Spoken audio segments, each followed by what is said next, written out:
Nah ini saya bacakan satu hadis dari Rasulullah. Alamatus syaqawah arba'atun. Tandanya orang yang celaka itu ada 4. Ini tandanya orang yang celaka itu ada 4. Kalau kita tidak orang lain sajalah. Kalau ada orang punya 4 alamat ini, berarti dia celaka. Apa itu? Nisyanu dzunubi al-madiyah wa hiya indallahi mahfudhah. Tanda-tandanya orang yang celaka itu dia mudah melakukan dosa dan melupakannya. Mudah melakukan dosa dan melupakannya, sehingga karena terbiasa ini seakan-akan dia tidak pernah berdosa. Orang yang mudah melakukan dosa dan melupakannya, sehingga dosa itu dianggap ringan semua. Karena dianggap ringan semua, sehingga dosa ini dosa. Orang yang terbiasa melihat wanita cantik itu mengira bahwa memandang wanita cantik itu tidak berdosa. Tapi kalau orang yang zuhud, orang yang wirai, jangankan melihat wanita cantik, melihat bayangannya saja dia takut, wirai. Sehingga ketika melihat sekali saja sudah dianggap dosa. Nah sampean kan bonus terus rono menurut ya. Ini enggak. Iya.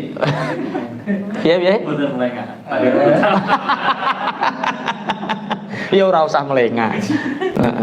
Nek wong syariat kan ketemu pertama berarti bonus. Nek melengah wis dosa. Orang yang wirai tidak. Orang yang wirai aduh ngerusak hati, ngunu. Oke, jadi yang pertama apa? Tandanya orang celaka, terbiasa melakukan dosa dan melupakannya, padahal dosa itu dicatat rapi dan besok di akhirat akan dimunculkan kembali. Masya Allah, iso selamat apa ora wae iki cah. Kemudian wa dzikrul hasanati al-madiyah, dan dia selalu ingat kebaikan-kebaikan yang dia lakukan, sehingga seakan-akan kebaikannya banyak. Nyumbang pondok 1 juta itu sudah 2 tahun yang lalu. Iling. Makanya ulama-ulama sufi itu, kamu tahu tandanya amalmu diterima apa? Ketika kamu sudah melupakannya. Mulane orang-orang ahli tarekat ada yang salah paham dengan mursyidnya. Kowe nek kendel tenan, wani gak kowe ninggalno salat? Kalau kamu memang orang hebat, berani gak kamu meninggalkan sholat? Walah, mursyid loh yang dawuh ini, mursyid thariqah yang dawuh seperti itu. Akhirnya sing muridnya sing kendel, aku ya wani sing ngongkon guru. Yang memerintahkan guru ya ora sholat ya ora apa-apa, jere Pak Guru kan meninggalkan sholat. Tapi bagi orang yang banyak belajar ilmu tasawuf, bagi orang yang khatam kitab ngajinya, itu dia tahu maksudnya mursyid itu apa. Kalau kita sholat, anggap kita belum pernah melakukannya, sehingga seakan-akan kita belum pernah sholat, sehingga kita semangat untuk terus sholat, sehingga kita lupa sholat yang kemarin. Itu orang yang berani meninggalkan sholat. Maksudnya meninggalkan sholat adalah tidak mengingat sholat itu pernah kita lakukan. Sampai yang harus pernah sholat tahajud, alah yo, wis tahu. Sholat qiblah ya, wis tahu. Duha wis tahu. Jadi tandanya amal kita diterima itu ketika kita tidak ingat amalan yang kita lakukan itu. Jadi begini loh, kita ngaji ini kan amal soleh. Iki wis dilaporno malaikat, ret. Lah teko sama dunia. Cek po iling-iling, urung sampai lupa lagi munggah ke langit pertama. Diseleksi, seret di hatinya, sudah tidak diingat. Dia akalnya sudah diingat, munggah terus. Lah, ketika amal ibadah, amal sholat yang kita lakukan masih ingat di dalam pikiran dan hati kita, itu tandanya masih gantung di sama dunia. Kok mau meneng kaya berat ngono modele sampean. Jek eling kabeh. Waduh, ya wes saiki latihan. Jangankan jadi Covid, jangankan amal soleh, wong mantan saja nggak bisa move on. Latihan move on, latihan melupakan amal soleh kita, sehingga kita ke depan semangat untuk selalu beramal soleh. Bismillahirrahmanirrahim. Yang pertama tandanya orang celaka itu dia melupakan dosa, dia sering melakukan dosa dan melupakannya, dia lupa bahwa dosanya sudah tercatat. Yang kedua, dia selalu mengingat-ingat amal solehnya, padahal dia tidak tahu, kata Rasulullah, walaya dari aku bilat amruddat, apakah amal solehnya itu diterima atau ditolak. Nek dosa, jadi indahnya seperti itu. Kalau amal soleh, satu amal kebajikan itu dilipat gandakan. Kita ngaji seperti ini, seperti hanya melakukan 10 amal kebaikan. Kalau dosa dicatat 1, itu pun nunggu ditunda kalau dia tidak bertobat.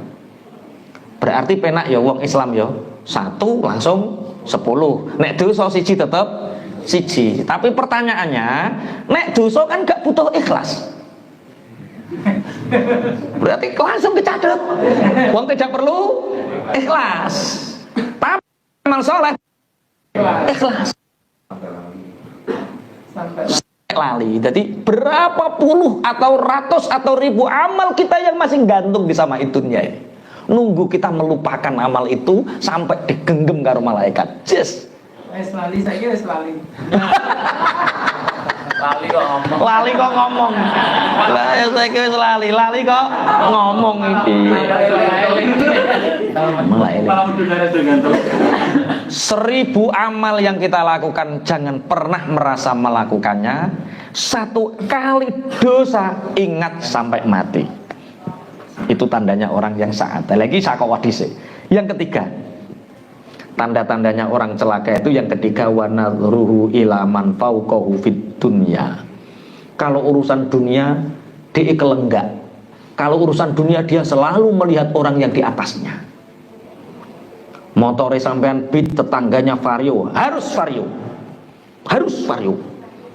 Sampai kemerungsung, begini sampai nyipi-nyipi numpak vario. Rumah tanggane ditingkat. Aku ya kudu iso ningkat. Sampai nyipi-nyipi manggon omah tingkat. Bareng sampean tuku vario, tanggane tuku mobil. Mobil larang-larang Xenia dhisik. Bareng sampean cenut kok aku lagi tuku vario anyar kok kudu tuku Xenia. Aku kudu tuku sak dhuwure. Iki umpama sampean sing wedok ngene terus sampean dadi bojone iki kira-kira kuru apa ora? Insyaallah. Wa nadruhu ila man fauqahu fid dunya. Melihat urusan dunia kepada orang yang ada di atasnya. Walam yardo bil kismah, sehingga orang seperti ini dia tidak ridho dengan bagian hidupnya. Kemerungsung bahasa Jawa nih, bahasa Indonesia gak ngerti aku. Kemerungsung, serba terus kurang, sehingga orang yang kemerungsung serba kurang ini tidak pernah bisa menikmati hidup. Karena dia selalu ngitung jumlah kekayaan orang, jumlah kenikmatan orang, sehingga dia lupa kenikmatannya sendiri. Piye to Pak, wau gitu lho, piye kok tambah kedonyan, lah piye, lah genyo inovasi saiki ya wis ganti anyar, lah genyo sawahe tambah telung kedok, lah genyo terus dicateti. Bojone sitok, bojone. Enggak artine dia kok pinter, kok iso ngitung bandane wong liya, terus ayeme iso apa? Ya hitung ya harta kita sendiri, alhamdulillah. Alhamdulillah dihitung dewi, alhamdulillah dihitung dewi. Ojo tambah ngenes, syukur. Mbok hitung tambah ngenes. Lah mboten ngenes pripun to Pak? Wong rekeninge ya mau eneng 10.000, nole tambahi dhewe. Ora ono bedane, enggak ada bedanya nol yang disahkan BRI sama mbok tambahi dhewe, gak ono bedane nol. Wasi terus lho akeh lho. Nikmati hidup itu, nikmati. Satu tandanya orang yang celaka, melupakan dosa, mudah melakukan dosa dan melupakan. Dia lupa bahwa dosa itu sudah dicatat. Yang kedua, selalu mengingat amal soleh, amal kebaikan, sedangkan dia tidak tahu amal solehnya itu diterima atau tidak. Yang ketiga, kemerungsung urusan dunia, selalu melihat orang yang di atasnya. Ada yang bisa mencontohkan melihat orang yang di atasnya itu?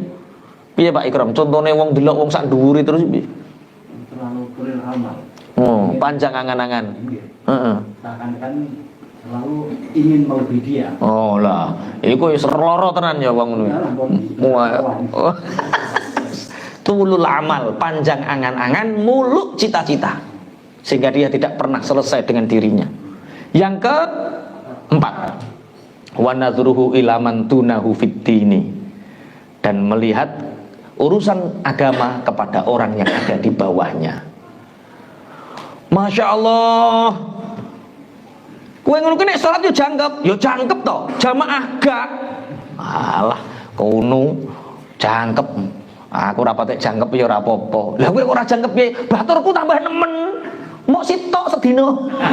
Maghrib tok lah ya wong urusan agama kok ndelok wong sak ngisore. Berapa kali saya selalu membahas tentang fadilah jamaah, tapi orang-orang yang tidak jamaah merasa tersakiti. Kaya pangeran wae. Lah ya wong aku maca hadise Kanjeng Nabi. Kok tambah DE ku ora ngandel karo hadise Nabi ku piye? Supaya benerno DE. Kita ditakdirkan oleh Allah bisa sholat, itu sudah luar biasa. Ya luar biasa, tapi apa ngono terus? Ngaji ku mbok sing tertib. Ya saiki iso salat ping pisan, sesuk ping pindho, ping 5. Ping 5 ora jamaah, nambahi jamaah, ada urut-urutannya. Jangan kok ngene iki iso salat wis untungan. Saat mami jamaah di rumah sama istri gimana Pak? Rokan. Kok ana wong lanang salat jamaah ning jero omah rokan. Laki-laki itu jamaahnya di masjid, di musola, banyak orang syiar. Pakai rok. Gak paham. Lah yo takon rokan itu maksudnya tak rok kok tambah rokokan. Rokan itu kalau laki-laki sholatnya di rumah sama istri jangan pakai sarung, pakai daster, karena yang sunnah sholat di rumah itu perempuan. Budinya pakai ginjo.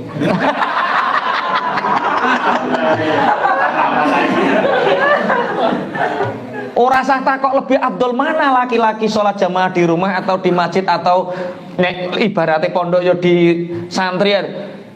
Yang namanya syiar jamaah itu laki-laki ya di luar, baik di musola, di pondok atau di masjid. Kalau perempuan di rumah. Tapi kalau begitu istri saya nggak sholat jamaah. Kalau memang ke masjid nggak menjadi fitnah, ajak ke masjid. Enak orang zaman modern ini. Kalau pakai dalil sholat, dalilnya di rumah. Tapi ayatul hijab gak dibaca, ke pasar biasa. Neng pasar gelem, neng masjid ora gelem. Piye maksudmu? Sebaik-baik sholat perempuan adalah di rumah, bener. Tapi ojo terus kelayapan teko pasar toh. Neng omah wae. Wong neng KDS diculno ya selamat. Di Bravo diculno ya selamat. Mau sampai ngeculno ning masjid kok ora selamat? Kan nggak fair tuh sekarang. Bahas to aneh ya pene. Kok tuwae sing bebas iku. Panggilane Gusti Allah yang sejati lu tekani. Pun alamatnya orang celaka dalam urusan dunia dia melihat orang di atasnya, dalam urusan akhirat agama dia melihat orang di bawahnya. Luwung bu awake aja iso salat, tanggane ora salat kok. Luwung bu awake gak salat sik baturan kiai. Lah kae wis ora salat ora baturan kiai. Terus piye? Makanya kalau urusan akhirat kita melihat orang di atasnya, pun ini tandanya orang celaka. Terus Rasulullah didhawuh, Tapi ngeten. Lanjutannya hadis wa nadruhu ila man tunau fitini yaqulullahu aradtuhu wa lam yuridni fataraktuhu. Kalau urusan akhirat agama dia melihat orang di bawahnya, kemudian Allah mengatakan, aku mengharapkanmu, aku ingin menolongmu. Dari mana aku ingin menolongku? Kata Allah, dari Allah mencegahmu mendapatkan dunia, sehingga engkau tidak sibukkan dengan dunia, agar engkau taat kepadaku. Ada orang yang sibuk dunia, akhirnya tidak sakit. Dari sakitnya dia bisa taat kepada Allah.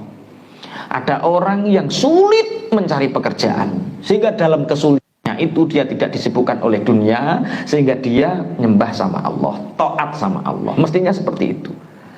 Justru ketika aku beri kesulitan kepadamu, aku mengharapkan kamu datang kepadaku, kata Allah, tapi kamu menjauh. Aku beri kamu sakit agar kamu mendekat kepadaku, kamu menjauh.